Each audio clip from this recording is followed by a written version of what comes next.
what he's managed, he's got a delicate balancing act because he's got to try and balance both the forthcoming local elections and the general election, which would now be needed to be held before the 23rd of January 2025.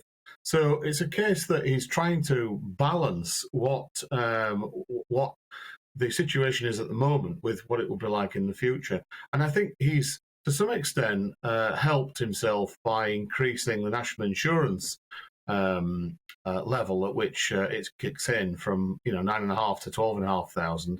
That's designed, I think, to shore up the blue wall vote in the council elections, and then down the line is promised to reduce income tax from 20 pence to 19. It is jammed tomorrow, of course, but I think what he's trying to do is develop a war chest for a future election, and he's also restored the triple lock. So I think there's some short-term hit to his reputation. I think it was a fairly lackluster budget statement, but I think it's limited, and he might just get through this. Do you think, well, what about the argument that what we were hoping to see was a real assistance to people on lower incomes, and what he did was reduce taxes for people who could probably afford cars or heat pumps or, things that are quite expensive. So really it didn't particularly target those who were mostly in need, and there wasn't anything there. Do you not think that because of that, a lot of people might look at the Conservative Party and start asking questions? Well, I think a key thing is the duty on fuel, and I recognise that that's a little bit of a drop in the ocean, 5 pence on a litre, but it is something, and it's probably as much as they could afford to do. So I think that he feels that he's done what he can in order to have some sort of prudence. The difficulty is we've had these shocks to the UK system. We've now got Ukraine, but before that we had COVID, and before that Brexit. So we've got major shocks to the economy, and an attempt to balance all that, given the massive expenditure, that the question for the government is, do we raise tax or reduce spending, or both, or try and inflate our way out of the problem? And I think what they're trying to do is some sort of mixture of all three.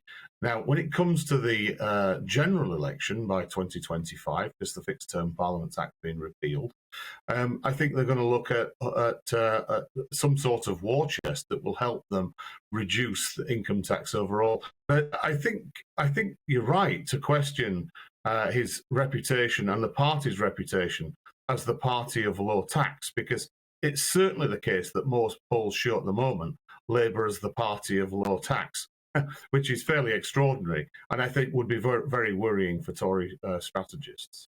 I think it is very worrying for all of us because, as Calvin said earlier, we consider the Conservatives as those who are more fiscally responsible, not the Labour Party. So it's interesting that I don't know whether the Labour Party will be more fiscally responsible. Is there a feeling that most people who have lost confidence in the Tories might actually then turn to Labour, or are the Tories still, in your view, the most attractive party for most people?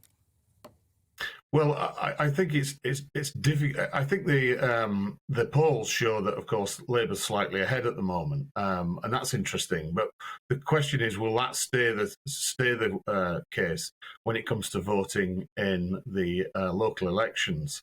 I think usually you would expect to see the government of the day lose a lot of seats, and they haven't been losing a lot of seats. So we might now start to see significant losses in the local elections.